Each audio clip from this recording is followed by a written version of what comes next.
নতুন বছর মানেই নতুন আশা, নতুন স্বপ্ন আর জীবনের নতুন একটা অধ্যায়। 2025-এর ভালো মন্দ, হাসি কান্না, ব্যস্ততা, দুশ্চিন্তা সবকিছু পেছনে রেখে আমরা এগিয়ে যাচ্ছি নতুন বছরের দিকে। নতুন বছরের শুরুটা আরো বেশি মজাদার করার জন্য সব বাচ্চাদের নিয়ে নেমে পড়লাম পিকনিক করতে। পিকনিক মানে অনেক মজা হবে।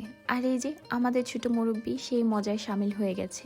আমরা পিকনিক করলে কিন্তু ছোট বড় সবাই হাত লাগে, যে যেটা পারে সেটাই করে, অনেক মজা হয়। এই যে আজকে আমরা খাবো বউ ভাত। বউ ভাতের জন্য আয়োজন কিন্তু শুরু হয়ে গেছে।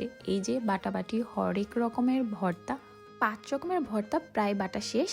এই যে আপনাদের সামনে প্রেজেন্ট করে দিলাম। আর এইখানে চলে এসেছে কলাপাতা কাটার জন্য, কারণ আজকে আমরা কলাপাতায় খাবো। এতে দুইটা উপকার হয়, এক তো আমাদের ঐতিহ্য রক্ষা হয়, আর দ্বিতীয় খাবার দাবারের শেষে প্লেট ধোয়ার কোনো ঝামেলাই থাকে না। এইরকম দৃশ্য কিন্তু শুধু গ্রামেই দেখা যায়। আজকের মতো টাটা, বাই বাই।